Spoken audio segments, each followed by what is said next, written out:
A partir do versículo 1: agora, pois, já nenhuma condenação há para os que estão em Cristo Jesus, porque a lei do Espírito da vida em Cristo Jesus te livrou da lei do pecado e da morte.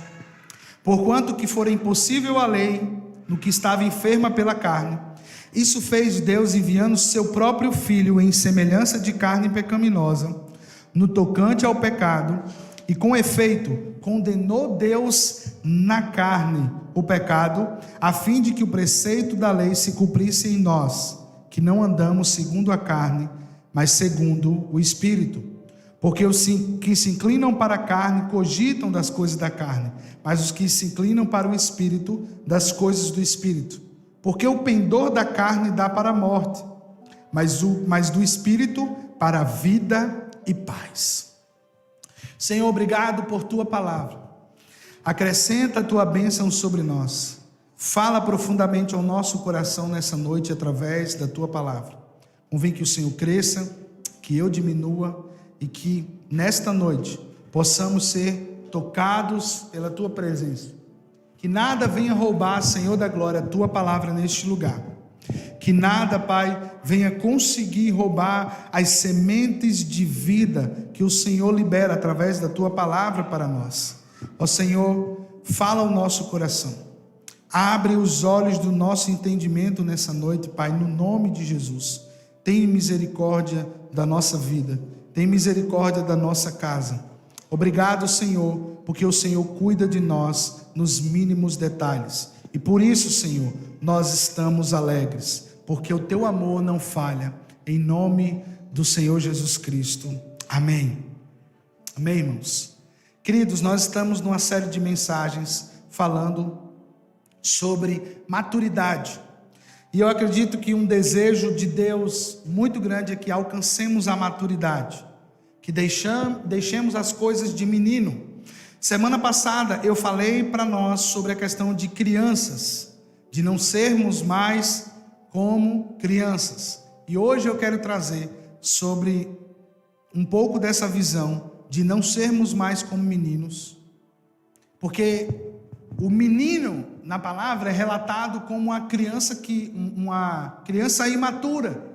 Suas atitudes não são de pessoas que têm experiência.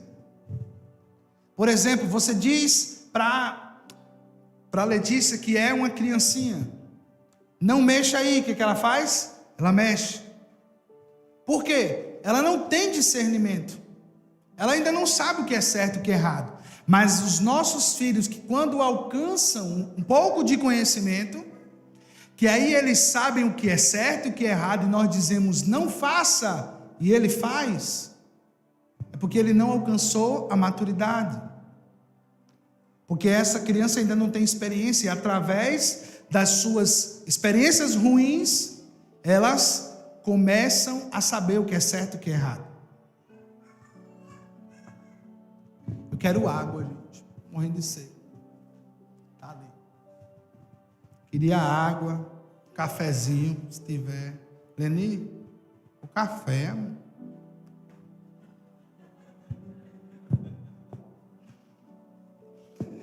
Então, a minha filha tem 8 anos, a mais velha, vai fazer 9. Tem coisas que ela sabe que não deve fazer. Aí ela está no período ainda das coisas de menino, de menina. Aquelas coisas que se você diz não faça, ele vai experimentar para ver se dá certo ou se dá errado. Se não der errado, o que ele fica no seu interior? O que meu pai e minha mãe disse é mentira. Por quê? Porque na verdade ela ainda não sabe o que é a consequência do erro. Ela ainda não sabe o que é a consequência. Então ela faz o que eu disse para não fazer. Ela só vai entender o que é a consequência quando ela chega numa fase que ela está transicionando do tempo de menina para agora ser alguém maduro. É onde ela não tem como correr das responsabilidades.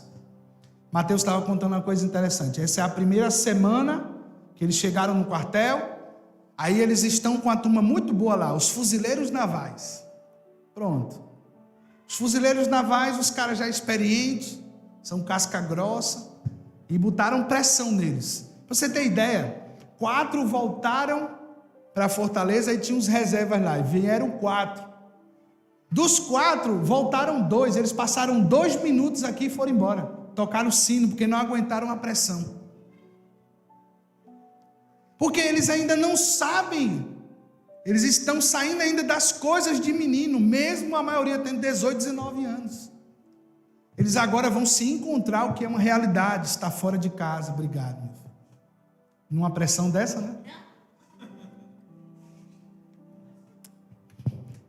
Eles estão saindo das coisas de menino, e eles passaram dessa primeira semana, e nessa primeira semana é o seguinte: na primeira semana você pode pedir, como a gente diz aqui, pedir arrego, você pode desistir, mas depois da primeira semana não pode desistir mais, não tem mais, se desistir é cadeia, vai preso.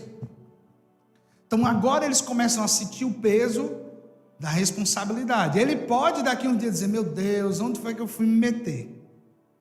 Mas eu quero dizer para ele e para todos nós, em todas as novas fases da nossa vida, nós vivemos um pouco esse frio na barriga. Porque a gente ainda não sabe o que tem à frente. A gente ainda não sabe o que vai acontecer. A gente só disse sim, a gente só foi em frente. Então, em algumas etapas da nossa vida, nós vamos ter recomeços. O que nós não podemos permitir é que as coisas de menino, as coisas de imaturo, consiga paralisar o avanço que Deus tem para a nossa vida. E essas coisas de menino, de imaturo, ela pode acontecer até quando você chega numa fase adulta da sua vida, casado, com responsabilidades grandes, e você dizer: mas como assim, pastor? Nós estamos num mundo tão frenético, de tanta tecnologia, de coisas muito rápidas, resultados imediatos, que nós estamos nos sentindo muito exaustos, sim ou não? Essa semana eu estava contando aos meninos que essa semana eu dormi cedo a semana inteira. No máximo eu dormi de 10h30. Tem uma rede no meu quarto que é a rede para depois do almoço, depois da janta, para não deitar, né, para não entalar. Aí eu deito nessa rede e fico lá um pouquinho, já ronco ali uns 20 minutos, me levanto, vou para a cama. E a gente dizendo assim, eu e Rafael dizendo: meu Deus, essa semana a gente estava comportado, viu? Todo mundo em casa dormindo cedo, 10 horas. Mas uns meses antes eu dormia mais tarde, e o meu dia não rendia, não era produtivo. Mas sabe o que foi que aconteceu? Deixa eu dizer uma coisa para vocês. A experiência ruim que eu tive nesta semana de regularizar meu sono, eu tive dor de cabeça todos os dias, porque eu dormi cedo e acordei cedo, dormi 8, 9 horas. Então eu acordava de 7 e pouca. Meu Deus, que dor de cabeça, parecia que eu não tinha dormido. Agora, quando eu dormia de 2 da manhã e acordava às 9, eu não acordava com dor de cabeça. Eu posso dizer: experiência muito ruim, dormir cedo e acordar cedo. Não, o corpo está entrando num processo de adaptação.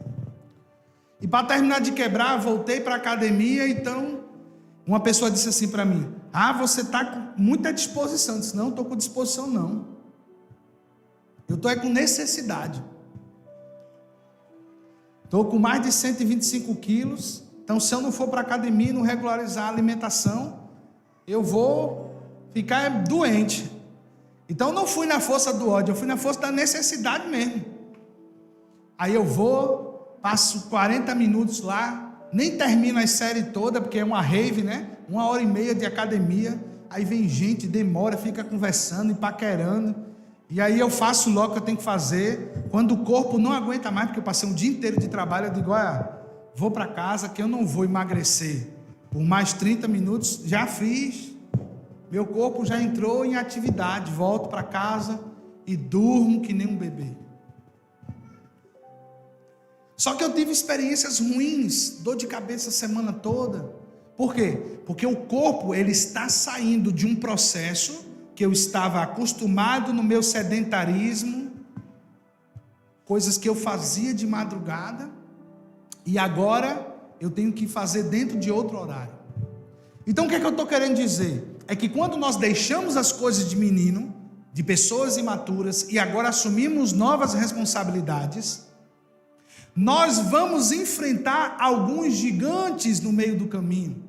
O primeiro gigante que nós vamos enfrentar, a palavra que nós lemos diz que é a nossa carne.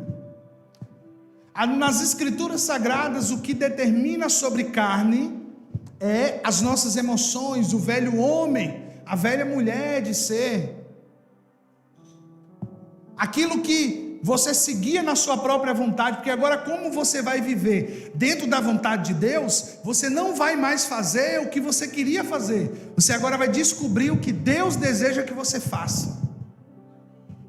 E aí quando você vai descobrir o que Deus deseja que você faça, você vai ver que as coisas que você pensava, a forma como você agia, só era conforme o seu próprio desejo. Você era guiado por si próprio.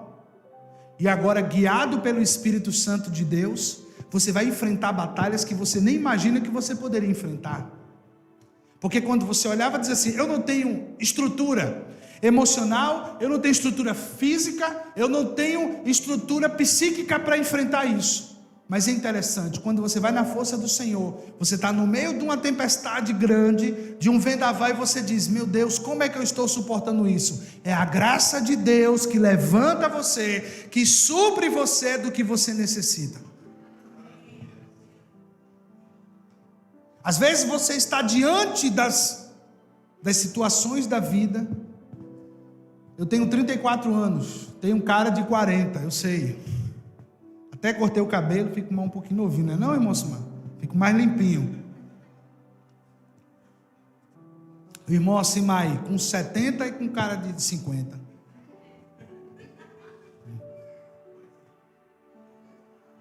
É não, gente, ele não tem 70 não. E ele nem desmentiu, né? Quero chegar aos 70 assim. Então, quando nós vamos para essas novas etapas em nossa vida, nós somos impulsionados por Deus, mas também o diabo está lá tentando nos segurar. Não, você não avança, porque na tua família é assim, assim, assim. O diabo, a palavra diz que ele é acusador. E não só o diabo é acusador, a palavra diz também que ele é o pai da mentira. Então, quando o diabo, como pai da mentira, vem dizer que você não vai crescer, que você não vai avançar, porque na sua família sempre foi assim, você tem poder e autoridade em Deus em dizer, não, Satanás. A palavra diz que eu sou mais do que vencedor. A palavra diz que eu sou filho de Deus. E como filho de Deus, eu vou desfrutar do que o meu pai tem para mim. Mas a situação ao seu redor pode ainda não estar das melhores. E isso é que é poderoso. Cristo em nós é a esperança da glória. Isso é que é poderoso, porque diante da circunstância, parece que as coisas vão parar. Parece que tudo vai ser estacionado. E eu quero dizer uma coisa para você, filho e filha de Deus. Quando você se une com Cristo, a palavra diz que quando nos unimos com Deus, nós somos um só com Ele. Então, se eu sou um com Deus, se Ele, para me proteger da morte eterna, Ele deu o seu Filho em meu resgate, avalie o que mais Ele tem de coisas para dar a mim e a você. Não receba o que esse mundo tem dito, através do diabo, que você merece o pior. Não! Nesse momento que nós estamos vivendo aqui, dessa transição de mudança da estrutura, nós vemos o cuidado de Deus como Pai sobre nós. Nós vemos esse amor de Deus sobre nós. Teve uns dias aqui que estava começando a acabar o dinheiro da obra, e Deus toca no coração de um pastor da nossa igreja, que, lembrando, a Ágape é uma igreja indivisível, então nós estamos em alguns estados do país, e um pastor de uma das nossas igrejas disse, pastor Reginaldo, estou mandando uma pequena oferta. Eu disse, amém, mas não era uma pequena oferta. Não era. E aquilo foi o que Deus usou para suprir algumas novidades que a gente até no meio do caminho, sabe aquelas novidades de obra que aparece? Aquelas surpresas que vêm, e eu pensei, Jesus, aí a gente vai comprar uma coisa, vai comprar outra, começa a comprar, e eu falei, Jesus, essa conta aqui, o dinheiro está começando a acabar, viu? E eu me lembro, no ano passado, quando a gente estava fazendo já uma parte da reforma aqui, e Deus falou o seguinte, da fonte que vem a provisão, ela nunca seca, ela sempre vem no momento exato. E você pode estar pensando assim, pastor, tudo isso é muito bonito, e é sim, é lindo, e você precisa crer nisto, você precisa crer que Deus é supridor, porque se você parar para analisar hoje, a sua vida, se você parar para analisar o que você tem para comer hoje em casa, você pode dizer, meu Deus, eu não sei como isso aconteceu. Você pode não ter hoje na sua casa tudo o que você queria ter para dizer assim, eu estou tranquilo e satisfeito. Mas eu quero dizer uma coisa para você, talvez Deus hoje não quer você tranquilo e satisfeito, Deus quer ver você animado.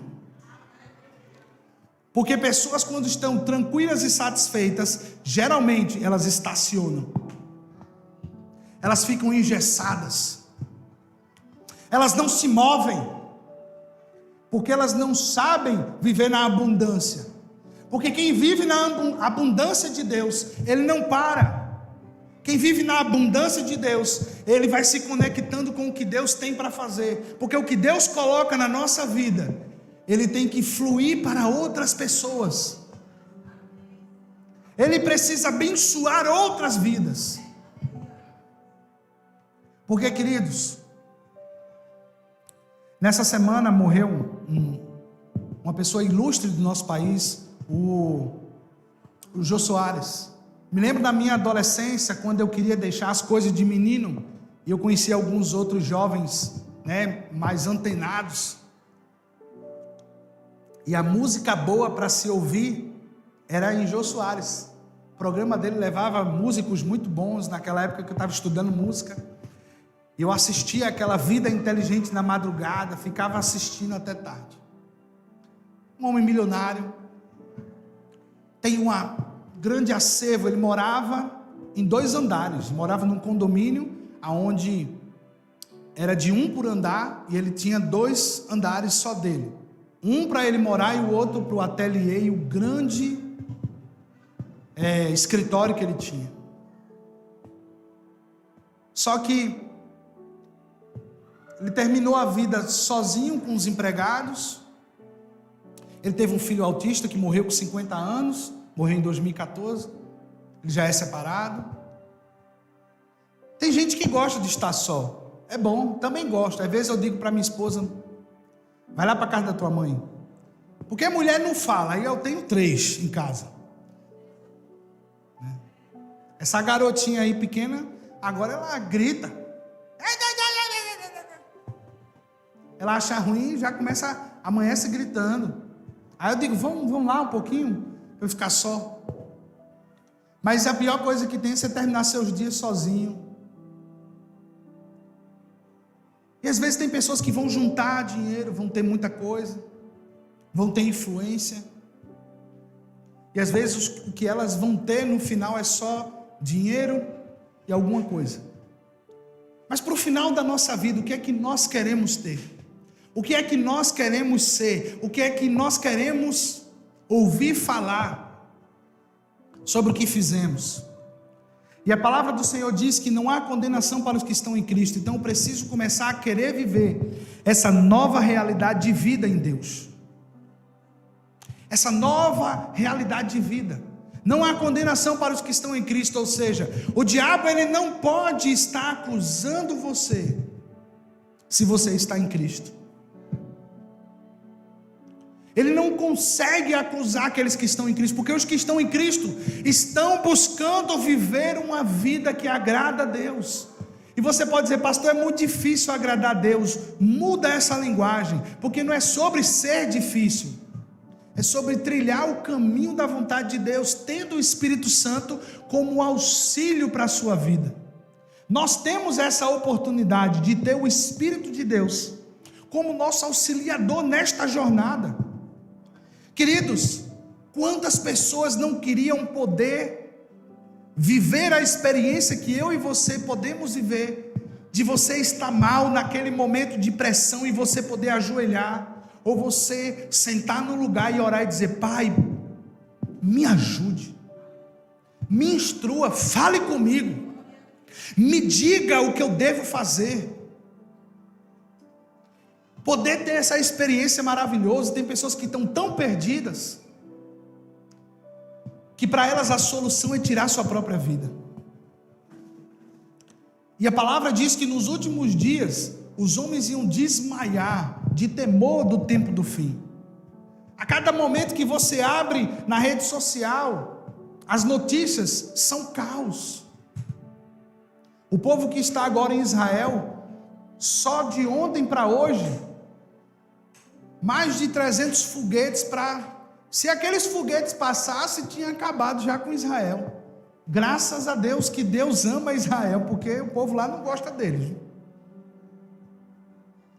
E o povo de Israel está lá agora, porque existe uma promessa de Deus. E nesta promessa guarda aquele povo. Agora avalie mais eu e você que estamos diante de uma aliança superior. Nós vivemos debaixo de uma aliança superior que é em Cristo Jesus. Que hoje, ao confessar Jesus, o Espírito Santo começa a habitar dentro da sua vida e começa a guiar você. Agora o problema, meus irmãos, minhas irmãs, é que nós queremos muitas vezes ser guiado pela carne, guiado pela nossa própria vontade. E o que é isso, pastor? Está lá o teu filho dando trabalho, e nós queremos na força da razão. Mas quando nós vamos orar, quando nós colocamos diante de Deus: Senhor, me diz o que eu devo fazer com essa criança, me diz o que eu devo fazer com esse filho, e eu creio que o Senhor vai instruir você. Mas para nós, a força da razão é melhor, é a melhor saída. Por quê? Porque nós não gostamos de perder. Avalie se você tem um filho que está dando trabalho e Deus diz assim: ame, perdoe, receba mais uma vez. Mas Deus deu tanto, está dando tanto trabalho, e Deus diz assim: receba essa pessoa com amor, receba ele com graça. Não, mas a razão, né, tem um demônio chamado razão. Às vezes a gente está embriagado de razão. Quando nós estamos cheios de razão, a gente olha a situação como algo que devemos. Às vezes no seu trabalho, eu lembro quando eu fui ser demitido do Senac, e foi no momento que muita gente foi demitida, muita gente mesmo. E quando eu entrei na sala da diretora, ela cheia de dedos para contar, e arrodeou, você é uma boa pessoa e tal, não é por sua causa e tal. E ela chorou porque muitos amigos dela, de 20 anos de casa, estavam sendo demitidos também. E sabe o que o Espírito Santo falou comigo naquele momento? Filho, ore por ela. Falei, mas como eu vou orar pela mulher que está me demitindo? Seu, ore por ela. Porque você tem o seu sustento. E ela não sabe para onde vai amanhã, nem se ela vai ficar aqui. Eu disse: querida, eu posso orar por você? Pode. Eu orei por aquela mulher. Senhor, dá força a ela. Obrigado. Imagine eu dizer obrigado, Senhor, por esse momento. Eu estava dizendo: Deus, obrigado por estar sendo demitido. Mas sabe de uma coisa, queridos? Quando eu estava muito doente e que fiquei diante de um médico do trabalho, e o médico disse: você é muito novo, você pode, não vá atrás de aposentadoria, nada disso não. Porque às vezes nós procuramos as coisas da razão. E eu tinha uma raiva grande daquela instituição, porque eu fiquei muito doente por causa dela, de muito trabalho, de muita pressão. Teve até um pessoal que entrou na justiça e ganharam um bom dinheiro, e eu não ganhei porque eu queria entrar por outra causa, e não por aquela. O pessoal ganhou, foi dinheiro. Teve uma mulher que ganhou 300 mil. E aí eu nem liguei. Eu disse: não, eu queria era processar, porque eu fiquei doente e isso me deformou. Porque como eu fiquei com uma doença psicológica, A ansiedade, ela pode estourar a qualquer momento e eu tentei voltar para o mercado de trabalho imediatamente, eu não consegui trabalhar porque eu ficava passando mal. E aí eu disse, o negócio é diferente. Mas Deus falou, você precisa só de mim, você não precisa de nada desse mundo para dizer que você está bem, você precisa de mim. Quando eu mergulhei no sustento do Senhor, eu quero dizer uma coisa para vocês, meus irmãos. Não há nada neste mundo que é comparável a você estar sustentado pela mão de Deus. Porque eu já vi Deus mandar aparecer o meu rosto para a pessoa durante o dia todo para ela. E ela dizia assim, eu não sei porque eu estou pensando nesse pastor o dia todinho. E Deus falar, manda uma oferta para ele. E aquela pessoa fala com uma amiga minha, e aquela oferta chega até nós. Não é, eu não vivi mendigando, não. Eu fiz o contrário. Eu orava e dizia, Pai, estamos precisando pagar umas contas aqui, Senhor. Somos teus filhos, o Senhor nos chamou para viver da obra nesse tempo, então, toca no coração dos teus filhos, aonde estão aqueles que são generosos do Senhor? E de repente, chegava. E Deus estava me treinando para uma coisa, quem quer dar, precisa aprender a receber. Porque Deus, quando nós vamos para Ele está tirando muitas coisas da nossa vida. Por isso que nós estamos falando sobre maturidade. Às vezes, para você ser maduro, Deus precisa tirar orgulho de você. E quanto mais, meu querido irmão e minha querida irmã, quanto mais você se levanta e você diz no seu coração, eu não vou, eu não faria. Já parou para pensar que você já se viu fazendo muitas dessas coisas? Pedindo um cartão emprestado daquela pessoa que você não queria. Tendo que recorrer a fulano, por quê?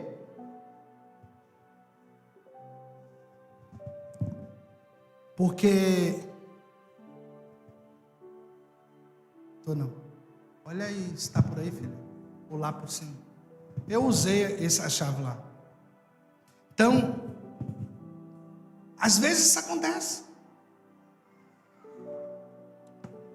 Porque, querido, aqui no versículo 5 diz que os que se inclinam para a carne, cogitam para as coisas da carne. Mas os que se inclinam para o Espírito, das coisas do Espírito. O que é as coisas do Espírito Santo?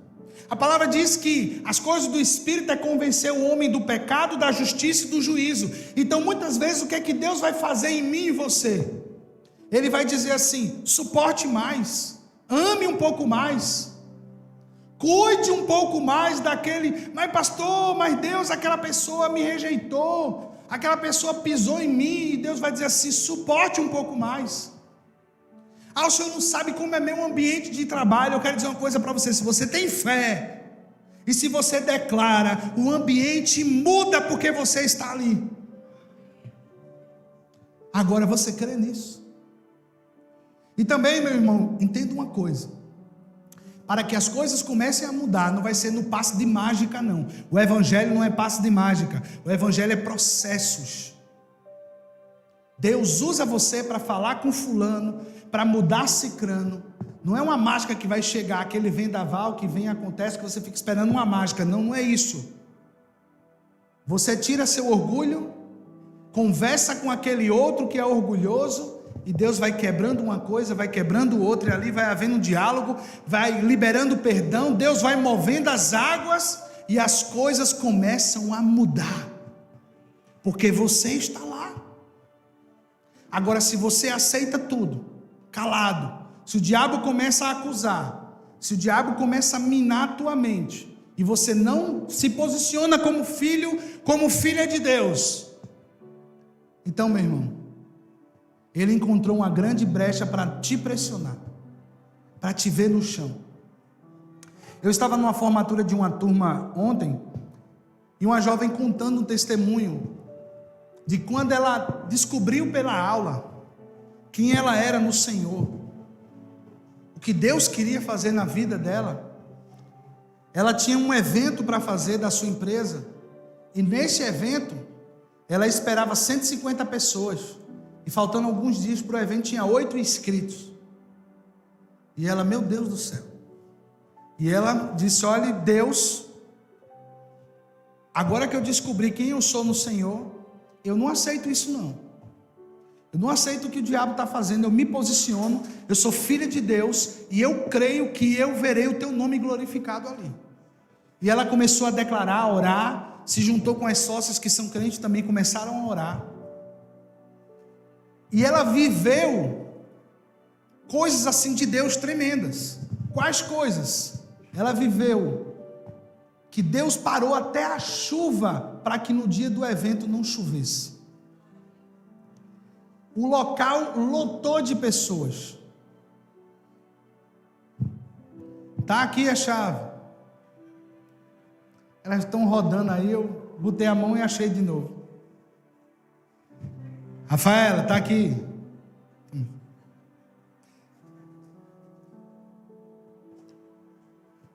É que meu bolso é igual a bolsa de mulher. Olha, tem papel. Resumindo, o evento lotou. Ela levou uma cantora. Tinha gente chorando nos cantos. O nome do Senhor foi glorificado.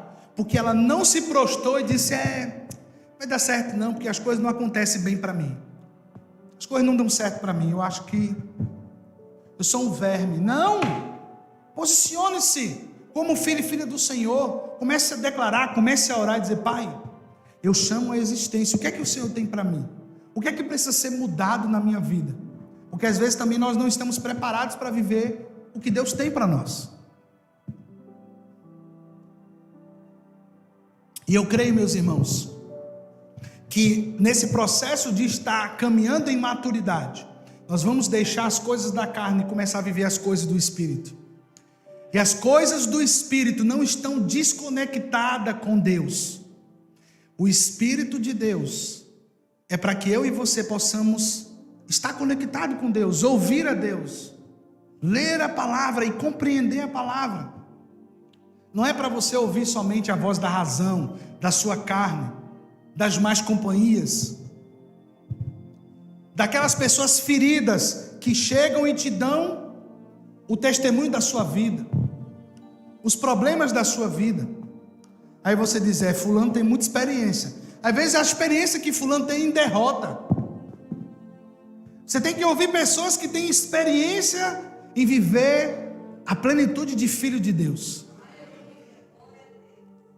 Seja seletivo até de quem você vai ouvir, para que o diabo não venha conseguir parar o que Deus tem sobre a sua vida.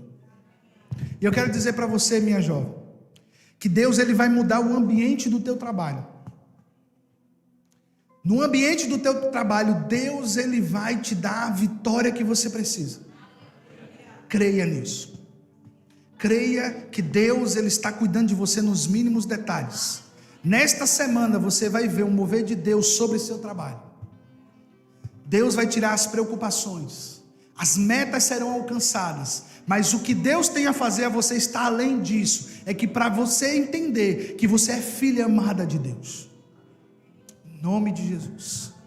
Queria orar com vocês. Queria que você colocasse a mão no seu coração. Pai, obrigado por estarmos juntos aqui nessa noite, Senhor. Obrigado, Deus, porque o Senhor nos escolheu. Obrigado, Senhor, porque Tu não falha, Tu não muda, Jesus. Oh, aleluia. Senhor, Tu sonda os nossos corações. Tu sabe quem somos, ó Deus, e o que precisamos de Ti. Vem nessa noite no nosso coração, ó Pai, e muda-nos por dentro. Muda-nos por dentro, Senhor. Muda-nos por dentro, arranca toda altivez de coração, arranca todo o orgulho e coloca em nós, Senhor, um coração de carne, não um coração de pedra. Eu quero, Senhor, ser alguém sensível para ouvir a Ti. Eu quero, Senhor da glória, ser alguém que está disponível para obedecer ao Senhor. Me ajude, Senhor, na minha jornada, em nome de Jesus. Nos capacita, Pai, em nome de Jesus. Amém. Nesse momento nós vamos participar da ceia do Senhor.